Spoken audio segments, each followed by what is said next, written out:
Welcome to Authentic Educators, a podcast by teachers for teachers about best lessons, favorite classroom moments, and strategies you can implement today. My name is Dave Brown, and we are so excited for this episode featuring our first guest, Thom Stecher. This is part one of two featuring a conversation Cody and I had with Thom over the summer. A little background about Thom. He is a nationally recognized motivational speaker and educational consultant who specializes in self-esteem, wellness, and student assistance programs. Thom is one of the original developers of the nationally recognized and acclaimed Masonic Model Student Assistant Program and has expanded the model to developmentally appropriate programs at the elementary, middle, and high school levels. Thom's work in student assistance finds him in training and development of school-based prevention and intervention services for at-risk youth in over 30 states and in Canada. Cody and I both had the privilege of working with Thom through our graduate studies. And when Cody and I started this podcast, Thom was the number one person who I wanted to interview. He is also who I list as the greatest teacher I've ever had. In this segment, we talk about how critical the first weeks of school are and how to build classroom climate and the importance of embedding social and emotional learning throughout your curriculum. We cannot wait for you to hear all of Thom's wisdom and this conversation that we had with him. And as always, if you have a lesson or a practice from your classroom that you think is worthy of sharing, please reach out to us at AuthenticEdPod@gmail.com because we would love to talk. Again, we are so excited to have our first guest, Thom Stecher. Now let's hear part one of our conversation with Thom. Okay, hello everybody. Cody and I are so excited to be here today with our first guest. And a fun tidbit about this first guest, when Cody and I conceived the idea for this podcast, we both made a list of people who were like our dream guests. And Thom, Cody just told him before we started recording here, I wrote in all caps, Thom Stecher. He was the person who ideally I wanted to talk to. And that is because he is probably the best teacher I've ever had in my life. And in my professional career has influenced me more than I think anybody I've ever, directly learned from. Thom, I know you've impacted probably thousands, if not tens of thousands, if not maybe hundreds of thousands of students in your career. We're so happy to have you here today. Thanks for coming on. Yeah. Anything you want to add about yourself and your journey? Well, I'm thrilled to be with you. I'm very thrilled to be with you. So I'm 72 years old. This is my 51st year in education. Everybody that works with me knows I'm never retiring. I don't stop. This is what I love to do. I'm still teaching in the same master's degree program through Newman University that I met the two of you in. And I still teach one class a semester, and I still love it. I absolutely love it. And this is my passion. This is what wakes me up every morning. Last week I just finished my yearly leadership conference. We had 80 students from Pennsylvania and Ohio, and the focus was the same focus we're talking about tonight: social emotional learning and building that sense of community. And really that, so as educators, our minds start to shift a little bit from vacation into getting my classroom ready, getting my environment ready. And that environment needs to be welcoming. It needs to be vibrant. It needs to be alive. And I would recommend in those first couple days, invite the students to share what they want that environment to be. I have an old friend who's my age, lives in California now. When he was a sixth grade teacher in Delaware County, Pennsylvania, a long, long time ago, the first day of school, he would pile all the furniture into a corner. And the kids would come in and say, oh my gosh, what's going on here? He said, this is our classroom. We're going to live together here for an entire school year. How do you want to design it? And I just thought that was brilliant. It was risk-taking and brilliant at the same time. And I'm not necessarily recommending that all our listeners pile all their furniture in the corner. However, at least look at the ground rules or the codes of conduct and how how do we want to live together? How do we want to behave together? And yes, I understand we have our school rules, and I'm sure that our administrators would like us to delineate those school rules. But let the children in pairs and in small groups start to dialogue about what that is and what it explicitly looks like, what it sounds like, what it feels like in the classroom. So I think that is one really core ingredient in the first couple days. And the other core ingredient is building relationships and building community. All over the various media sites that we have today, every once in a while, we'll catch teachers that have a certain fist bump or a high five or some kind of nice connection, visceral connection with every student that comes in that building. We need to do something to let each individual student know we care about them. We see them. We know something about their life.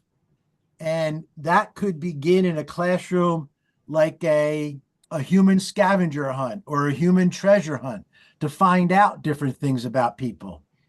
One of the things that you fellows may remember from our classes, it's really important to start small and safe. So not a lot of large group activity to begin, but a lot of pair and share. Hmm. And the pairs to fours. And they maybe in a couple of days growing those fours to eights. So we start to build community. David, I sense that you were going to ask a question.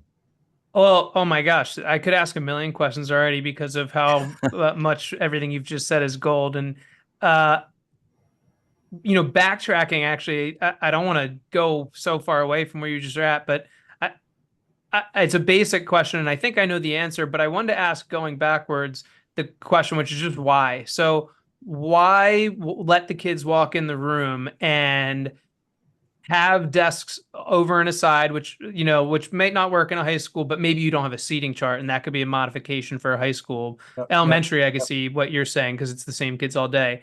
Right. I think I know the answer to this, but hearing you unpack it will probably be more impactful. So why do that? What does it do for the kids when they walk in the room and that happens? The why is ownership. I need, as a learner, I need ownership for my life, for the space I'm working in, for my education. If all I ever experience is top down, there's the adult, there's the authority, then we're almost inviting a battle. Right. Ownership is we are here together. Yes, I may be slightly older. Yes, I have learned some things and I want to share those things with you because, as both of you have mentioned, it's my passion. That's why we're here this evening together. So as an educator, I want to share that with my students, but then I want to hear from them. Now, what are their dreams? What are their goals? What are their passions? And how do we get there? What a million years ago, I was a high school English teacher, a long, long, long time ago. And as much as I loved the content, I love poetry, I love literature, I love the human condition in writing. As much as I love that, I loved building a team. I loved building a group. So a healthy classroom community, it was clear to me early on, that was the best learning environment. Sage on the stage, top down, it might work for a little bit if you're a great speaker and you're entertaining, but you've got to engage those young people. So that's for me, that's the why, Dave. Did I steal this from you? Guide on the side? Was that a phrase you used to use? Yeah, it is a phrase I used to use, and I give credit to the educators at Westchester University. Okay. When I had a chance to work with them for a few years, way back, that was kind of one of their mantras, particularly the health and physical education department at Westchester University. That was one of their mantras. Okay. Well, hearing what you say, I can connect. I remember, maybe you remember this, that when I took your classes in 2016, 17, and 2018, I was very involved with a club at the school I was working at called Minithon, and Yep. we ran different charities for or we did different events to raise money for a charity called Four Diamonds. And I always thought that that was sort of analogous how and transformative for my teaching in the classroom, because I was working alongside students and helping to like fulfill their goals and their ideas. And it was so collaborative. And I borrowed a lot of that in my traditional English classroom when I was an English teacher. Now I teach business courses. But in general, I think there's a lot of teachers that are scared of that because of the control element. But and it's to me now it's almost funny. It would be uncomfortable to do anything any other way. And I attribute a lot of that to frankly, and I could tell colleagues who had classes with me would say this too, but I can attribute a lot of that to you. Like I actually remember using stuff I learned in your classes with clubs I'd be involved in or ran. What are some other ideas you can think of that, okay, if you're in an English classroom, you have texts you have to teach, you have things you have to get through, but what are some ways that the script can be flipped a little bit to continue to incorporate both that student ownership and which at the end of the day is relationships and social and emotional understanding and learning? So a couple thoughts. First of all, the fear. The fear, I believe, is often from, well, what is my administrator going to think? We may be having a fun activity. We may be moving around. We're not all seated at our desks. We don't have our noses in the book. And in some places that fear is very real. In some places it's unfounded. For example, I have the privilege of interacting with and calling friend many administrators in this area, and they'd be thrilled to see an active classroom. So one of the key ingredients, particularly in social emotional learning, as you look at the research, and also what's exciting to me today, as you look at the neuroscience research, the ideal learning environment is the content integrated with the social emotional. So in fact, it's not separate. None of us are simply, neck up. We're all cognitive. I feel things. I need to move every once in a while. And so the best way for the human brain to learn, I neither need to hear a story so it connects with my emotion, or I need to get up and move. It's either emotion or physical motion. And that can be a brief story. That can be a brief brain break, if you will. It can last a minute or two, but then we can move back into the activity. The ideal, however, is to be able to take my content and connect the social emotional. And so I'm gonna kind of make sure I circle back, because remember, I'm 72. I forget stuff now. Make sure I circle back to the 5 social emotional learning competencies, please. But I want to tell you a story. One of my wonderful, wonderful students that came through the program a number of years ago, she's an elementary educator in O&J Roberts School District. Her name is Michelle. And Michelle was just a fantastic student in the master's degree program. And I got an email from her saying, I'm actually doing everything we talked about in classroom. And that's fantastic. I'm noticing, she said, here's the fear part. I'm noticing that I'm behind in my lessons compared to my other, I'm going to make this grade level up, 5th grade teachers. And she said, I'm going to stick with it. You told me this works. I trust you. And sure enough, a couple months later, she said, not only have I caught up with the other teachers, I've surpassed where they're at because I have no behavioral problems at all. We have built a deeply trusting classroom, and children are actually calling each other out on any inappropriate behavior. I don't need to intervene at all. And that's amazing. Isn't that a beautiful story, Cody? It is, yeah. I had a follow-up question to that, Tom, Please. So in talking about that teacher, which sounds like it's an amazing situation that she had, and I imagine it's continued year after year. And if you can't think of one, that's fine. Was there any like particular strategy that she used, right, that allowed her to accomplish that? Yes. That maybe something that you taught her in her class, you said, hey, I'm using what we talked about in class? Like, what would have been any of those specific things? So again, risk, big reward. She front loaded all the SEL work. So I mean, the first 2 weeks of school, her entire concentration was building a classroom community using the 5 competencies of social emotional learning, and did not even begin to look at the curricular content until after the first 2 weeks. And so what are we talking about in terms of social emotional learning? I get a little particular about this. In this order, self-awareness comes first. We need to help our young people be aware of who they are, how they feel, and then how they manage all those emotions and feelings. So self-awareness and self-management is the inside job. That's the internal work. And my bias is that requires some slowing down. That requires some mindfulness work. I'm hearing that in so many different classrooms today. They might have a mindfulness bell. They might have a mindfulness calming down corner, whatever it might be. But that's being incorporated more and more, and I'm thrilled to hear that. And again, the research would reinforce that as well. So that's the internal work that I'm working on throughout the school year, of course. Just because I front load it in the first 2 weeks, that doesn't mean I'm done. I have to continue that integration piece. And that's where some folks fall down today. They think, oh my gosh, I've made the commitment, I front loaded, now it's all going to be okay. No, we're growing human beings. And as long as we're growing and changing, there will always be work and improvement.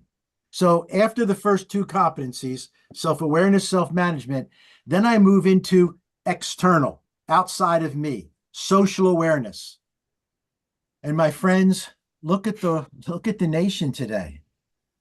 Gosh, we can say the wrong word and want to beat each other up. Or sadly, we beat each other up over the various technologies and we never even met each other. And that concerns me. So after self-awareness and self-management, social awareness. For example, perspective taking. How do I see the world? How do you see the world? Let's have a discussion. Let's actually see how you see the world and the other side as well. Understanding. Now since we've shared our perspectives, now I understand why Cody thinks the way he does. Now I understand why Dave thinks the way he does. And what's that lead us to?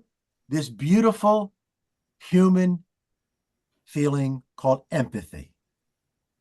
I feel with you. That is transformational work. And then the last step in that journey, compassion. Now I'm going to act on my empathy. Now I stand with you. Now I sit with you. Now I march with you. Now I speak with you. And this is all absolutely, in my mind, mandatory at the middle school and high school level, but it's got to begin at the elementary level. So after that social awareness, we now dig a little deeper into relationship skills. And again, the neuroscience, and one of my favorite, not a neuroscientist, but a researcher, Dr. Brene Brown, I'm sure you've heard of her, says we are hardwired for connection. We must connect or we dissipate. So again, reinforcing those first couple days of school, those first couple weeks of school, connection. And then the last piece, and I need to emphasize, the last piece is responsible decision-making. But please, I cannot become a responsible decision-maker until I've traveled the journey of those 4 previous competencies. Make sense? Yes. Absolutely. See, if I have no self-awareness, how can I be a responsible decision-maker? If I have no social awareness, how can I be a responsible decision-maker in a planet of how many? 8 billion people? Or 80 billion. Yeah, something like that. Hopefully not 80 billion. I think we're still around the 8. Oh, I heard 8. I hope it wasn't 80. Oh, hey, we're going fast. But those are some of the things I focus on all the time. And if you take each of those competencies, as you both did in your graduate work, there are at least 10 to 12 different ingredients in each one of those. And it's very fascinating. I guess I lose track of years right now, fellas, but a few years ago, I was commissioned to write a curriculum, a K to 12 social emotional learning curriculum. And I said, yes, I will do that. And somebody kindly funded it and paid for it. It was the Pottstown Health and Wellness Foundation that funded it. They deserve credit for that. And when I was meeting with the committee, they said, we want you to do this, Thom, but please don't call it a curriculum because that's just another heavy weight. Teachers are going to feel, oh my gosh, it's another thing I have to do. I said, okay, what do you want me to call it? They said, how about a toolkit? Okay. So we have available for our listeners a social emotional learning toolkit, kindergarten through 12th grade. And I'm highly biased, but I love it. And a number of those, with the help of all my young, brilliant people that work with me, a number of those lessons are free and available on our website. What's that website again? It's what is it? I think it's thomstecher.com, THOMSTECHER.com. I love the whole concept that you're talking about with the social emotional learning, which I know has been a significant word, at least in the districts that I've taught in for a number of years now. And I imagine that extends across the country, but it's just a whole paradigm shift. You mentioned the idea of, oh my goodness, I'm behind in my curriculum. Well, Right. in my mind, I don't care if I'm behind in my curriculum if I'm not building those relationships with the students. If I'm behind in my curriculum, but it's an environment that students don't want to be in, Right. I don't know what they're going to get out of that curriculum. And so for our listeners out there, I think it's important for you to consider how you build those relationships and putting that at the forefront, right? Not what it is that's actually, 1.23A or whatever that you have to get to, whatever standard, but those relationships are so key. For our listeners, I would invite them to look at the research. So go to CASEL, CASEL.org, and that is the largest body of research on the effectiveness of social emotional learning. Really quick summary. We know that grades go up when we integrate social emotional with the academics. Again, emphasis integrate, not separate, not an advisory period, although I love that. Not a circle time in kindergarten, although I love that, but the true integration. So we know academic scores go up. We know standardized test scores go up when we integrate SEL. We know behavioral problems go down. We know really, really serious issues like addictions and mental health challenges dissipate with the introduction of social emotional learning. And again, there's a whole lot more research, but those are things really worth looking at. The other thing you mentioned, Cody, this paradigm shift. As an older educator, I feel the need to share this. In some ways, what we're talking about right now, fellas, is not new at all. So what we're really talking about is helping develop good human beings, good, healthy human beings. Tune in next episode to hear part 2 of our conversation with Thom, and thank you, as always, for listening.